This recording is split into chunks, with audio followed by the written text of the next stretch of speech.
Who is this? What's your operating number? Conversation anyway. Whoa, we're gonna have company! Hello there, and welcome to episode 3 of We're Gonna Have Company. I'm your host, Carly King, and I want to thank you so much for tuning in. This is a really special episode. These are two of my favorite people in the world. I'm so excited to be sitting down with Matthew Wood and Ahmed Best. If you don't know who they are just some of the greats who contribute to creating what we love, Star Wars. Matthew Wood is the voice behind General Grievous, the B-1 battle droids, and even brought Bib Fortuna to life in the prequels and the Book of Boba Fett, and countless other incredible characters. He's also a true master of sound editing at Skywalker Sound and has been working with George Lucas since he was 17. And of course, there's Ahmed Best, who's a complete trailblazer in motion capture performance. He brought the unforgettable Jar Jar Binks to life and played the heroic Jedi Master Kelleran Beq, who saved Grogu. So without further ado, let's jump into this interview. How are you? Doing good. I'm glad This to be here. is it's a a bit real- of recline, isn't I know, it? it's so chill. I feel like I'm in my Very chill. therapist's office. Very You are. chill. I'm going to start talking to you about my relationships. Right. I don't know why I can't commit. It's fine. It's fine. Yeah. Oh my gosh. Well, I'm so happy to have you both here because you've both contributed to Star Wars in such unique ways, whether through performance or sound. But I want to start back at the very beginning. Bring us back to the day that you watched Star Wars for the first time. What Wow. hooked you in? Wow. It was 1977. It was the first movie I had ever seen in a theater. And I remember going I'm from the Bronx, as you can see by the New York hat. I'm from the Bronx, New York City. Yeah, go Yankees. Um, and but the good movie theaters were all in Manhattan, right? And so it takes a minute to get from the Bronx to Manhattan. And I was really excited to go see a movie, but my father, who is notoriously late for everything, um, wasn't moving fast enough. So we ended up running into the theater, and the only seats that were available were in the very first row, like right in the middle. And I was very young, 77, and I didn't know what to expect. So we sat in the seats, and I was just like, what's about to happen? And then the long time ago in the galaxy far, far away happened. And then the blast of the Star Wars font came across the screen, and I just was hooked. I was transfixed. I just could not take my eyes off the screen. And so when the ship comes in from top of screen, like you guys, like movies like this didn't exist. I know we kind of all take it for granted, like when these things happen, and there's a bit of nostalgia, but at the time, like this was revolutionary. Like nothing came onto a screen from the top of a screen and down. Like that was like a film technique no. Like you don't do that. And so the fact that this triangular spaceship comes flying in, it just blew my mind. And I was hooked ever since. Ever since. Yeah. It's amazing. Wow. What about you, Matt? Same era. I believe we're very similar. We're close in age. I think. Yeah, I was born in 59. What year? No, I'm kidding. No, 40. So yeah, same thing. It was like I think. Well, the first movie I ever saw in the movie theater was a drive-in movie called. It was in the drive-in. It was called Mother Jugs and Speed. No one? No. Okay. No one remember. Bill. That sounds like bad parent. It was Bill Cosby and Sydney, I think Poitier. yeah, and they're like ambulance drivers, and they're all competing against who's going to get the latest person who's been hurt. So that was my first movie I saw in the theater. But then second movie I saw was Star Wars. And I remember the same thing, same feeling, like, what is this world that was created? It looks like it's been lived in.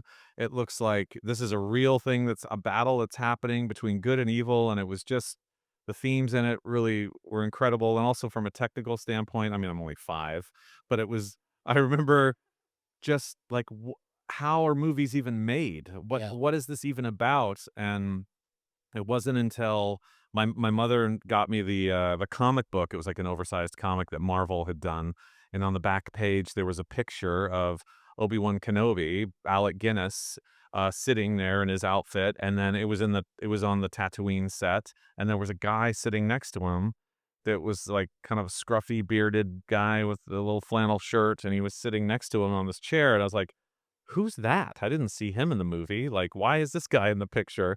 And my mom was like, that's George Lucas. That's the director of the movie. And I was like, oh, okay. There's people that make, it's not just the actors that are making the movie. There's other people, you know?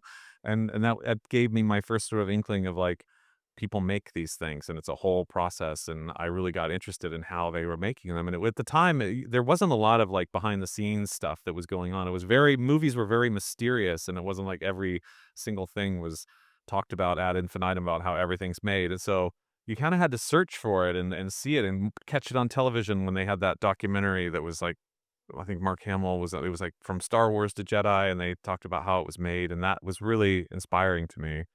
And then fortuitously, the company that made it happened to be in the town that I lived in. So that was a complete coincidence, but yeah, that was a very inspiring moment, and very young, like age, like I could feel all my, my brain chemistry changing every second of the movie that went by. Yeah. So yeah, very, Oh my very gosh. formative. Well, that's what I'd love to do today. I'd love to dive into the making of Star Wars. I was recently watching the show Light and Magic, and if you haven't seen it, it's a show entirely about how they made Star Wars, essentially. And in the first episode of season 2, we actually see your story and approaching the role and world of Jar Jar Binks. How did it feel initially when George Lucas came to you wanting you to completely physically embody this role in Star Wars? Yeah, it was weird. So I was doing a show called Stomp, which is like a body percussion, found object. It's like a musical with no words, right? And I was in San Francisco doing Stomp, and Robin Gerlin had come. Robin Gerlin was the casting director for the prequels, and she had come to see the show and asked me to audition. And at the time, you couldn't have a career in Star Wars. Like you can do that now, but you know, back in the 90s, like George hadn't directed a movie since, you know, the OGs, right? The original Star Wars. And he was like jumping back into the director's chair. And there was like a bunch of chatter going on that George was going to direct this new Star Wars movie, but it was really kind of up in the air whether it was happening or not. And so when Robin called me in my hotel room, to come down and audition for Star Wars, she started saying these words. She was just like, "I want you to come to Skywalker Ranch and do an audition." And I was like, "What are you talking about right now? Like, what are these words that you're saying?" Because as a kid from the South Bronx, you would never expect those words to be directed at you, especially since, I hadn't done a movie before. I was just doing theater, and, Phantom Menace was my first movie ever. So, um, going to do the first kind of audition, which I use the term loosely because, so we go up to the ranch. I can call it the ranch now because I've been The there. So ranch. let's go up to Yes. the ranch. Yeah. So we go up to the ranch, and I'm driving through the ranch, right? And when you enter the gate, there's like a little booth right there, where there's a fire person. They have their own like fire brigade at Skywalker Ranch, and the patch, they have their fire patches. Say Skywalker Ranch, like fire, and the patches are an X-wing fighter. And I was like, that is the coolest thing I think I've ever seen in my life. And I was just like, I'm getting one of them patches. I was like, if anything comes out of this, I may not get this part, It's the but I'm getting that patch. Best believe it. And I got one. And nobody's supposed to have them either. I heard they're really exclusive. Oh no, I stole that. I was like, good.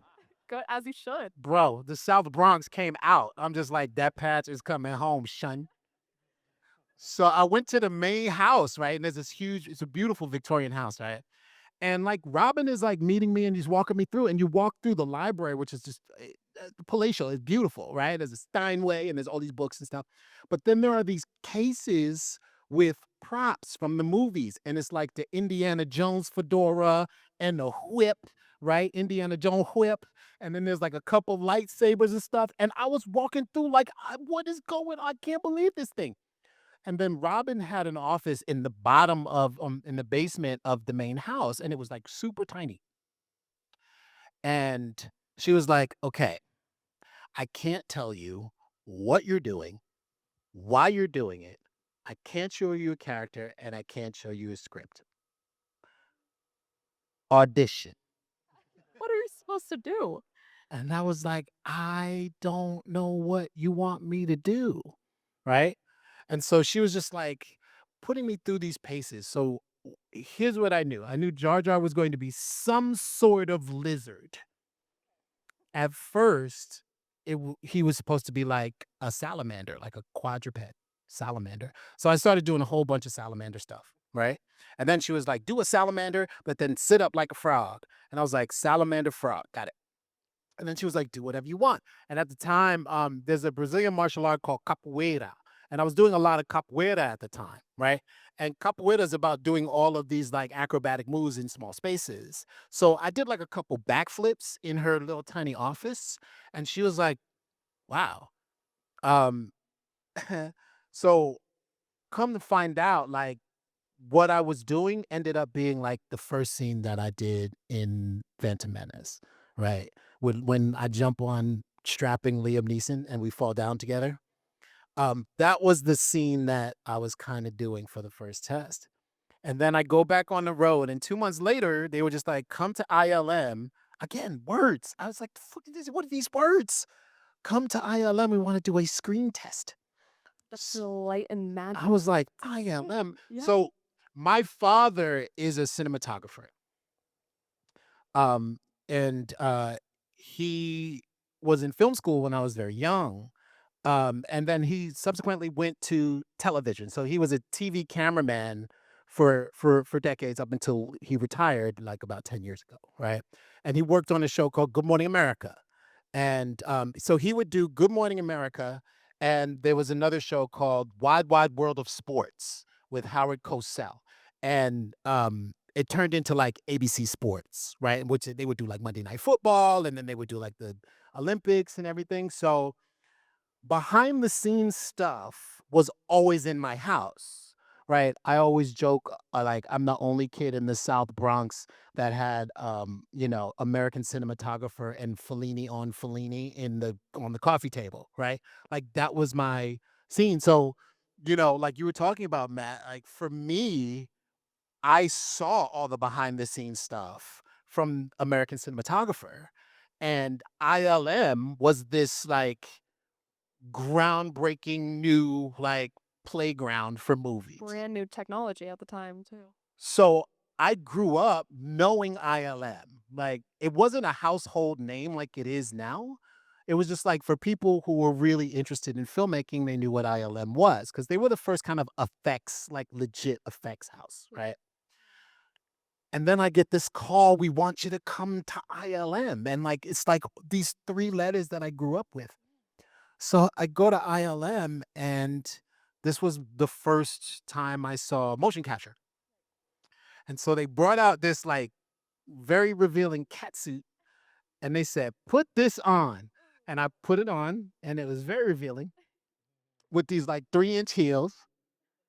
And it was pretty crazy. And then I put this thing on, and I'm standing in what is now known as a volume, right? But back in the day, it was like a garage with a bunch of cameras, infrared cameras, all that. It wasn't advanced at all. And so I'm just like, I thought it was just going to be me, Robin, and Rob Coleman and the engineers in ILM. And they were just like, okay, just hang out here. George will be here in a few minutes. And I was like, George who? Carlin. George from the jungle? Costanza. Curious George? I thought every other George, every other George, right? And then I was like, oh snap, it's George Lucas. And then George walks in and he's like all chill and he's like, hello, how you doing? And I'm auditioning for this movie. I had no idea what it was. And they did the same thing. I can't tell you what it is, can't tell you what's happening. And then George, I'm being directed by George Lucas in the screen test, you know? And it was just this surreal experience. And then I go back on the road with Stomp and I didn't hear anything like for like 3 months. And I was like, well, if that was it, I got to be directed by George Lucas and that's cool. Right. And then I get a phone call. We want you to come to England and be in the Phantom Menace. Get out. That was it. Unreal. And that's my story. I'm sticking to it. God, I have a incredible question. story. Can I ask a question about that one? Yeah. So I saw Stomp. Where were you doing it? Did you do it in London or no?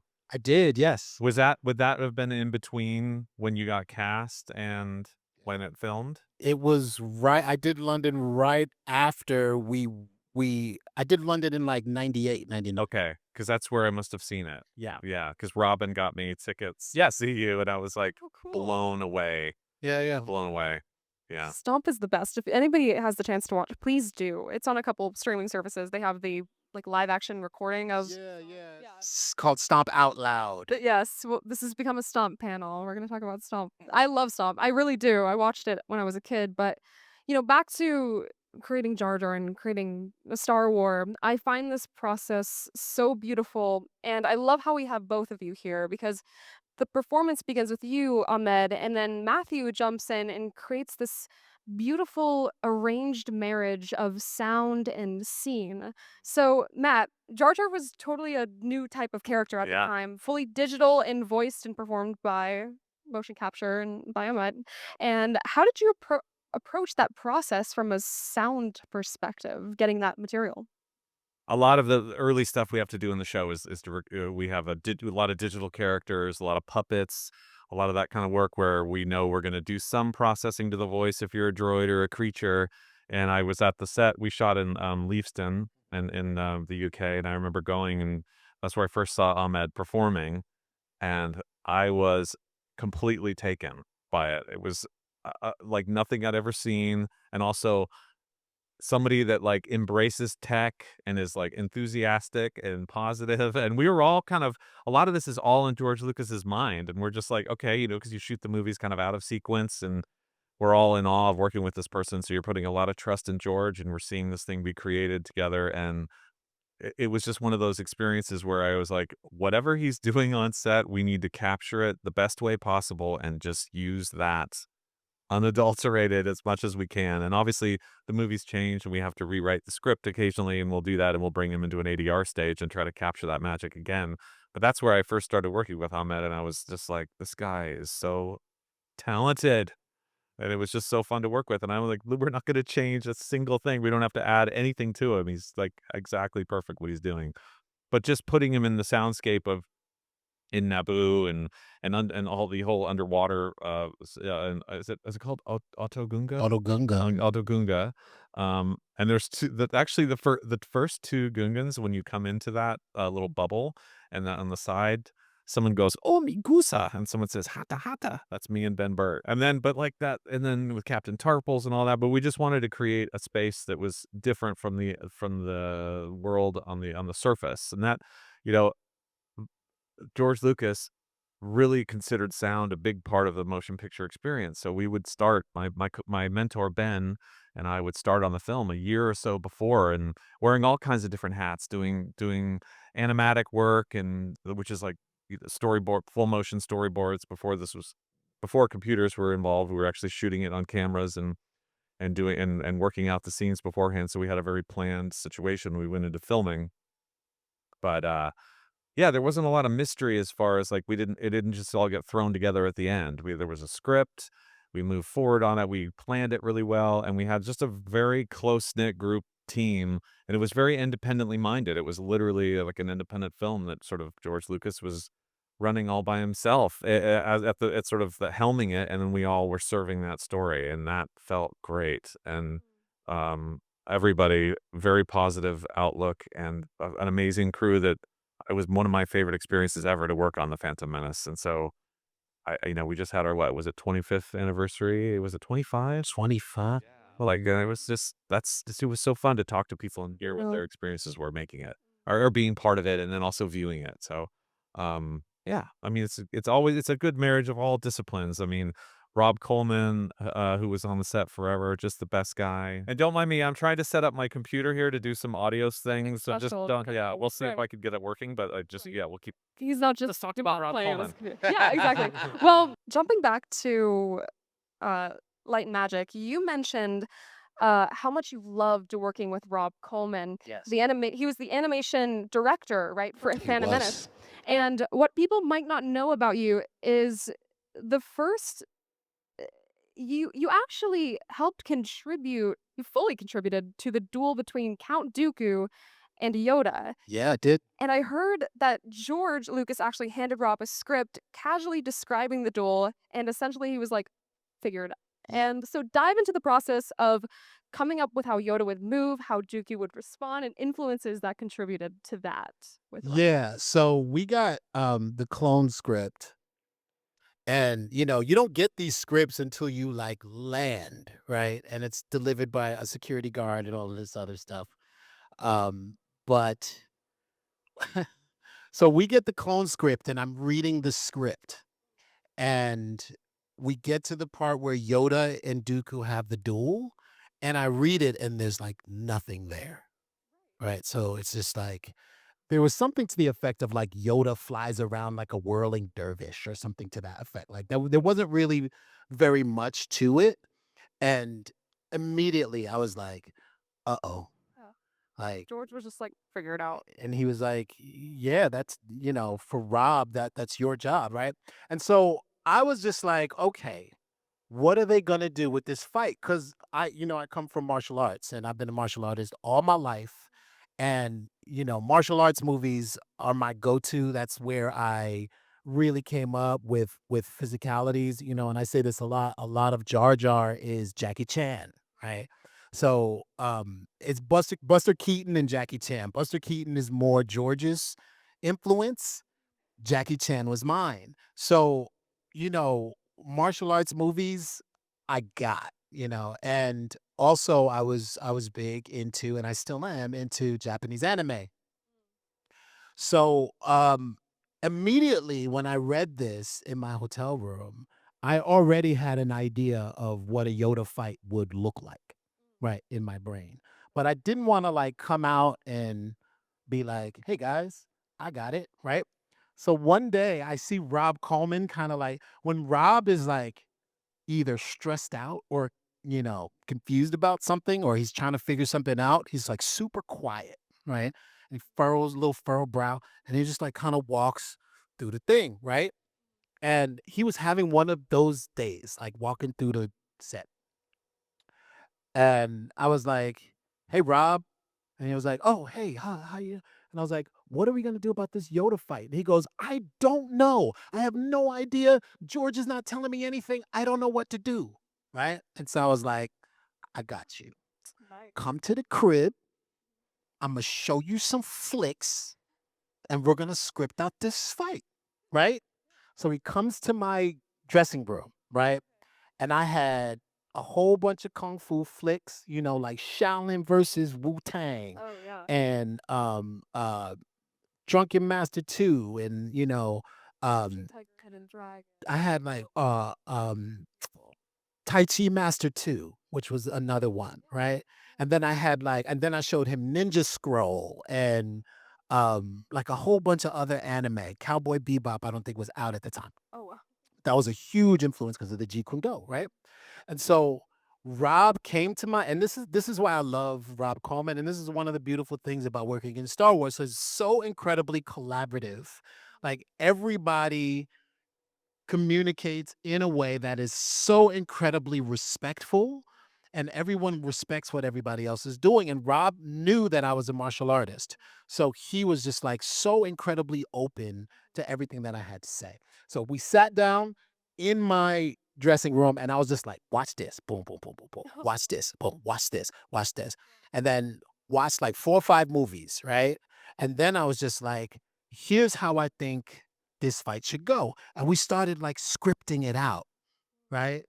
And my my biggest thing was Yoda has to be the dopest Jedi to ever pick up a lightsaber. Because he And, is. and he has to be so dope that the lightsaber, you don't really need it, right? But if you want to fight that way, all right, I got that too, right? Which is why, like in the beginning, when Dooku was like throwing stuff at him, he's just like boom, bang, boom, right? And then my biggest note was he's gotta hit that like Oh, stance. yeah. Oh, Like the stance is what's gonna be the thing that people are gonna go, oh snap, like Yoda's not playing, he's not playing. right? And that's when Dooku was just like, I can't beat you that way. Maybe I can beat you with a lightsaber. And then he's just, Right. let's go, son, right? So Wow. we talk about it. Rob goes away. Then he goes to see this Jet Li movie. I think it's called House of Flying Daggers, right? And that was like, when he saw the Jet Li movie, I think it all clicked. He was just like, got it, right? Goes away, talks to the animators, figures out the fight, comes back and he goes, Ahmed, I got it, right? And I was like, don't tell me. I want to be in the theater Oh, cool. on the day Yeah. with a room full Super of people, and that's when I want to see it. I don't want to see it before that, right? So, Rob is sweating for clones because, Phantom Menace, like Rob and I are Jar Jar, really. You know what I'm saying? And whatever I went through with Jar Jar, Rob went through the same thing quietly. Like, and it wasn't, he kind of took it on himself, all of the critique of Jar Jar, and then I took it on myself, and we separately were like in pain about it and didn't want to, you know, we wanted everybody who does these movies, like we do it for y'all. You know what I'm saying? And we do it so you all love it, just like we love it. It's a dream come true to be a part of this thing, right? But every single one of us watching Star Wars was in that seat right there, doing exactly what you were doing, right? And we were not cynical about that. Like we all make these movies going, we want to be where you are. Well, it's what we're doing it for. We're doing it to be in the seat and watching. So the Yoda fight was really important to me because if I'm sitting in the audience, that's what I want to see from Yoda, right? I want to see some action. So I'm sitting and watching it and I'm just like, oh, I certainly hope that what happens in this thing is what we scripted. And then as soon as like Yoda walks in with the cane, I was like, oh, it's about to go down. going down. And the feeling that I felt writing it was the feeling that I felt watching it. And even before any move happened, the entire audience was like on their feet erupting. And I was like, oh, this is going to work. This is going to work. And it did. And it was better than I imagined. Beautiful. George's note was like the lightsaber like flying into his hand like a Western. Like that was George's thing. That's so sick. Yeah. It's like, I want it to fly into your... Everything else was me and Rob. Yeah, right. That's amazing. Well, Nat, I hear you have a little something, but I have a question for you that might lead into what you're going to show us. So, how did you arrive to the creative choices in your voice acting, such as Grievous's iconic laugh and the B-1 battle droid's funny banter? Like, you seem to have a lot of freedom with those roles. That another one of those things where we were just an independent company making movies, and George had ideas, and we would just kind of roll with them. And because we worked on the film so early, we could try out a lot of things in we call it our temp. We're just kind of making a temp version of the movie as we screen it for ourselves and kind of hone it in the post-production process, because a lot of this movie comes together in post. It's a huge amount of visual effects. The music's all done in post after the picture's edited, and so we have 2 editors working, 2 picture editors, taking all the footage that was shot and sort of crafting a movie. And at the same time, Ben Burt, my mentor, would be cutting the picture and also doing the sound, and we'd be making mixes for George to play up in his theater there at the main house in that Victorian room, and then, uh, so we would just play, in fact, the battle droid voices kinda came out of, the first time we had to do anything was for those Hasbro toys that had the little chip that would speak. You could, like, put the toy on top of it, and it would and so there was all these creatures and people that needed voices, and George was like, "Go ahead," to, like, Ben and I, and so we a lot of those chipped characters are just Ben and I playing around, and then a lot of it ended up in the movie, and the one thing I'll say about George, I never felt intimidated about, like, "You're just working in sound, just do your job and put your head down and do that." Like, that was a responsibility, but I had a lot of other I got a job really young out there, and acting was a passion of mine, so I would continually do plays in the area, and I was working at this, or I was doing this theater program called ACT in the city, and he let me do that. He was always like, "Do your thing," he was very open to, like, any kind of educational thing going on at the same time with the movie, and I didn't think I had no idea how unique that was for him to just let us have lives. We never really did overtime. We never really had to work the weekends. He knew that we all had lives, and he respected that, so we really that's I had a passion for doing, so I'd start playing with voices, and he thought it was funny, and, the battle droids are kind of modeled after Ben Burtt, the way he stands and walks, because we did this animatic work with ping pong balls on his body with some mocap down at ILM, and the sort of hindquarters of the battle droid that walk like that is because one of the balls was offset in the way it was reading, and so it made his butt, like, kinda look funny, and then they kept that kind of design, and then his voice, Ben's voice, we both have very nasal voices, so it was like, kind some of this, like, "Roger, Roger," that kinda thing is the battle droid. So that's just how happy accidents, how it happens, and Grievous, same thing. I knew he really liked Bela Lugosi from the original, Universal Dracula, and he wanted him to kind of shout like a militaristic voice, and we'd auditioned a whole bunch of people, and I could see what he liked and did it, and just on a lark, a friend of mine encouraged me to put in my audition, and I did it under a not name that wasn't mine, and so I Jedi mind tricked George Lucas into picking my audition, and then he was totally cool about it. He was just like, "Great, let's record it tomorrow," and I never really thought about, like, the what that because we've had a very independently minded show. I mean, we all know Star Wars is gigantic, and we wanna put our best foot forward for it, and it means so much to us all, but then as you're working on it, he just makes this environment where we're just kinda playing around and making this movie, and it wasn't until on Phantom Menace, I think, at the end, there was a deal with Tricom Media, which was like, I guess they own or Tricom owns, like, Pizza Hut and was Burger King? I can't remember. It was like 3 of the big things, and they came out to Skywalker, and they brought these mobile pizza vans that were making the pizza for us, and all the boxes had all the characters that we were working on. This is before the movie came out, and then there was like a 12-inch, or like a drink that had like a Jar Jar on it, or like a Ray, or like they're huge. Or like, I guess this movie's got more than just us working on It's it. got legs. Yeah, It's got it legs. was Yeah. hilarious to see that, like, So that, what a juggernaut it was. But yeah, it was just a spirit of play and wanting to drive the story forward, and George just being very open to people having different jobs. Just as you said, you were able to, like, make an entire fight scene. I mean, when would that happen in today's filmmaking unless we're making it? Exactly. right. Yeah, in Clones, so Frank Oz um was on set doing the puppet for Yoda in Phantom Menace, but he wasn't there in Clones. And Clones, they wanted to do Yoda CGI. Right. And, so they developed a CGI Yoda, but because they did Yoda's CGI, Frank wasn't there to do Yoda. And so I remember I was like there doing Jar Jar, and it was like that scene in where we're talking to Palpatine. And this is, if you haven't watched Clones recently, there's so much detail going on. Like you'll see like the colors start changing. So if you look in Palpatine's office in Phantom Menace, you'll see there's a lot of color, right? There's a lot of reds, there's a lot of oranges, there's a lot of different colors. When you look at Palpatine's office in Clones, then you start seeing like shadows of the Empire coming in, right? So the colors start disappearing. you start getting like kind of those monotone colors, right? You start seeing the whites and the blacks and the reds, right?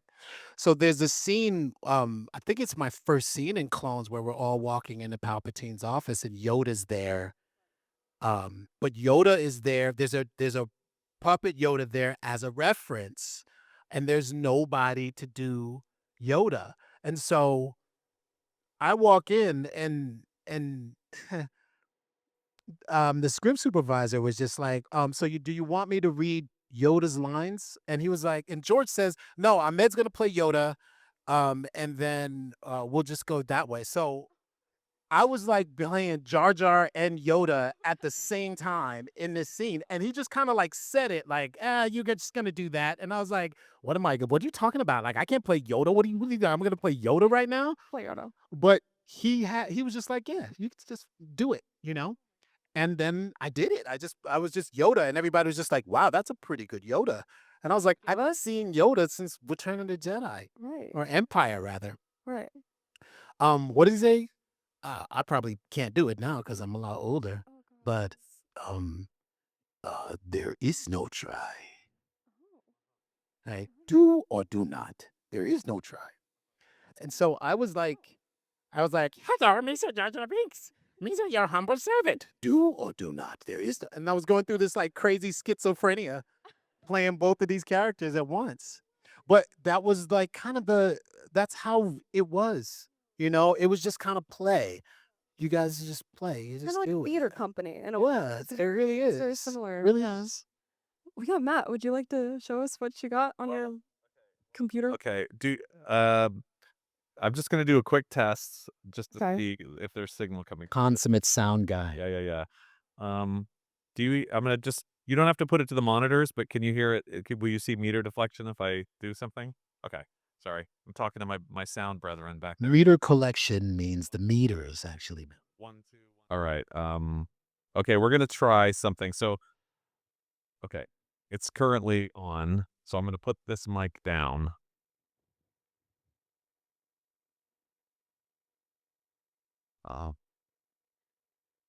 Oh, sorry. Somebody has to say the line to prompt me to say the line in. Revenge of the line that Sith? everyone wants to hear. You know the one that. That The prompt line for the battle with Obi-Wan. You know that one? When Obi-Wan drops down and out of the Raptors. We go 1, 2, 3. General Kenobi, you are a bold one. Kill him. Yeah. Oh my God. That's so. You got Grievous. What do we got? One more. This one I could do. Look out! Roger, Roger. Sir, the nanocomputer's heading us into the moon. Oh no! Have you ever fought a Jedi before? It won't matter. Roger, Roger. There we go. That was awesome. I can't believe I can't believe I could do all that with a laptop. That's mind blowing to me. I'm like trying not to nerd out on stage right now, but I feel like I'm comfortable doing that in this So group. free. Feel free to nerd Okay, out. cool. Cool. Yeah, we started a little late, so I'm gonna go a little later. It just makes sense. That's right. Plus, I have a lot of things that I want to ask you guys. So, Matt, when I watch Star Wars, I always sit through the entirety of the end credits because I'm such a nerd. But the slide I always pause to look at is the voices page. I find it so interesting. And at the bottom of the page, you see something called additional voices. Can you deep dive into the process of bringing together voice actors to do additional voices and creating fully fleshed out atmosphere in a scene?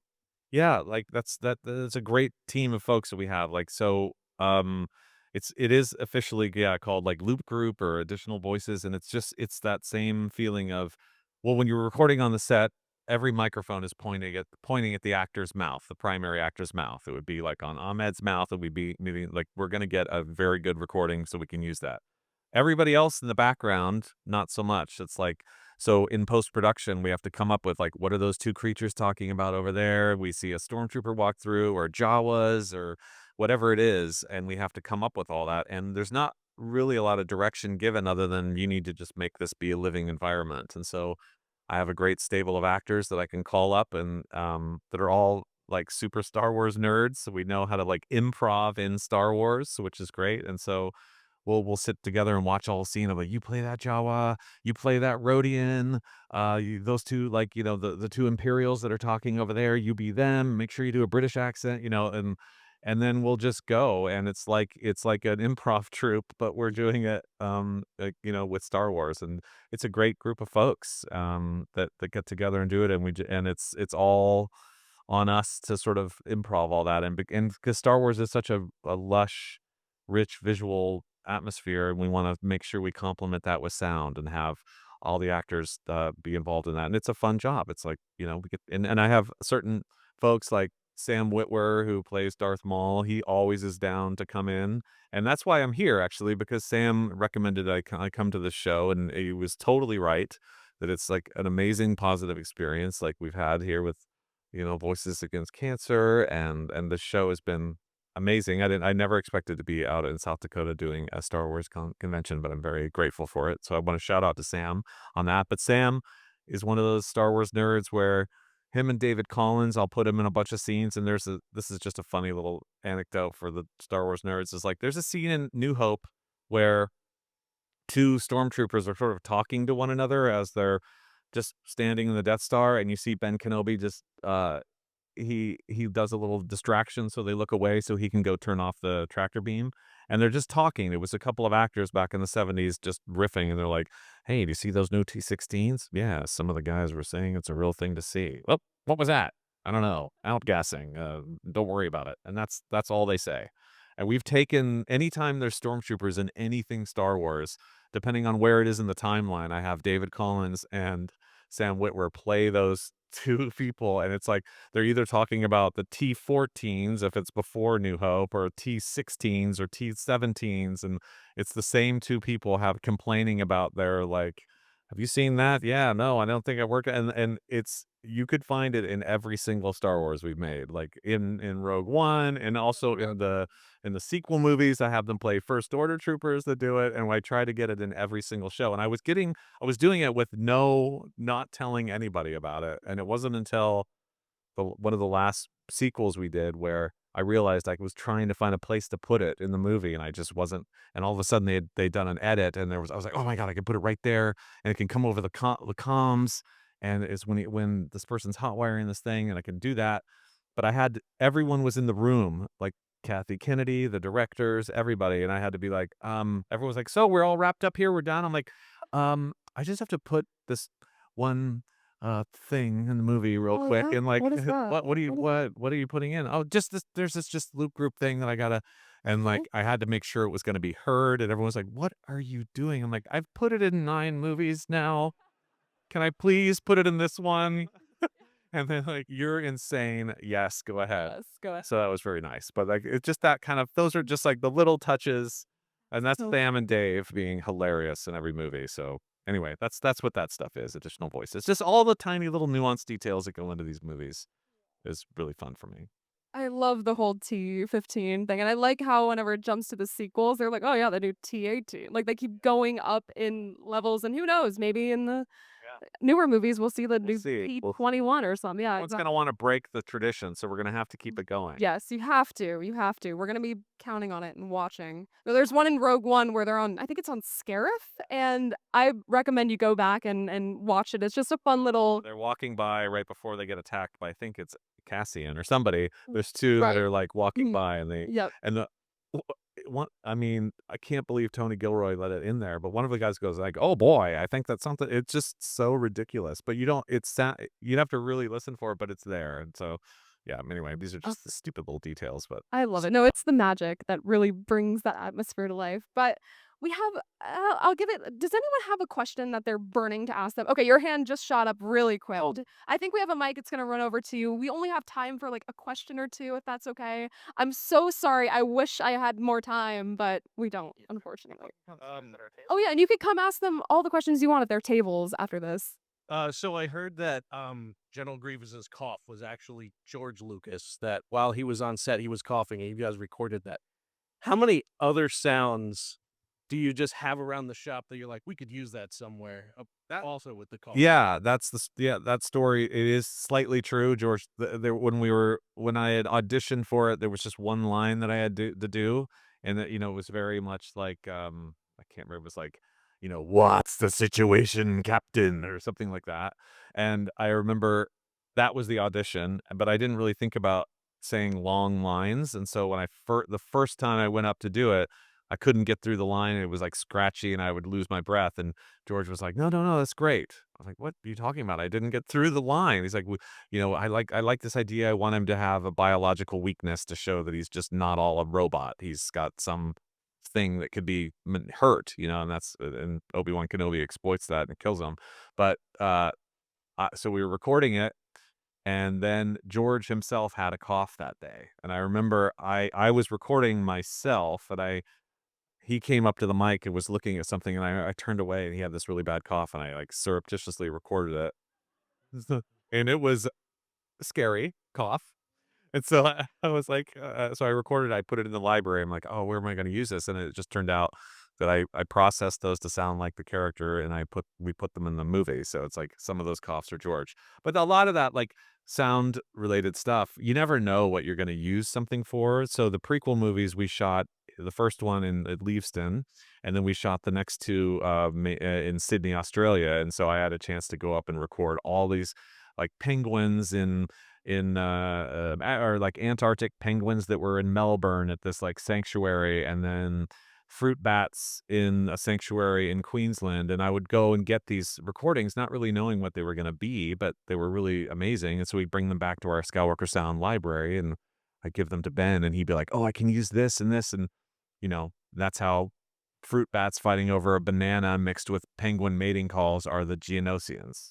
So that like you just get the good sounds, and then we're going to apply them somewhere that's interesting. So that's a lot of just acquiring things and then layering them together and making a unique library. Yeah. Oh. I like to think that in the library you just have a file that's called George's cough. I haven't put that one. That one's sacred. I don't put it in other Right. movies, but I do have. I don't know if you guys have heard of the Wilhelm scream. Yeah, so we we put that in a whole bunch of movies. It was a little calling card between sound people to kind of like acknowledge each other, like a little, how do you do kind of thing. But then everyone started using that one, and I've retired that, and for the last 5-6 movies, I've put there's another thing I've been building, and no one's really caught onto it, which I'm grateful for, but it does have to do with something about George Lucas, but it's not his cough. And anyway, that's all I'll tell about that one. Huh. But there's another scream that's making its way through movies. So We maybe have someone will homework. figure it out. Yes, we have Homework to homework figure it out. there. Yeah, exactly. All right. Anyone else have one? We have one more question. Anyway, yeah, right there. Yeah, last one. So, I'm very interested in seeing Grievous in more media. But I think he has a very interesting backstory to tell. But I'm hoping that maybe we get a Tales of the Separatists or something. Maybe there's something to lobby around. Yeah, I mean, all that animated work that happens now is really exciting, and like Dave Filoni, who's part of the creative direction of where Lucasfilm's going, did a great job with Clone Wars. He's now involved in a lot of that animated stuff with Brad Rao, and all kinds of stories to tell. So we'd love to be part of it. And I love that, like, you and I have a pop figure based on something we did in Clone Wars. Yeah. So there's like a dual pop figure that has Ahmed and I together, or yes, and Jar Jar together. Jar Jar Grievous episode. I know, I love it. The first time I saw it, I was so like, oh, there he is. Yeah. Look at them.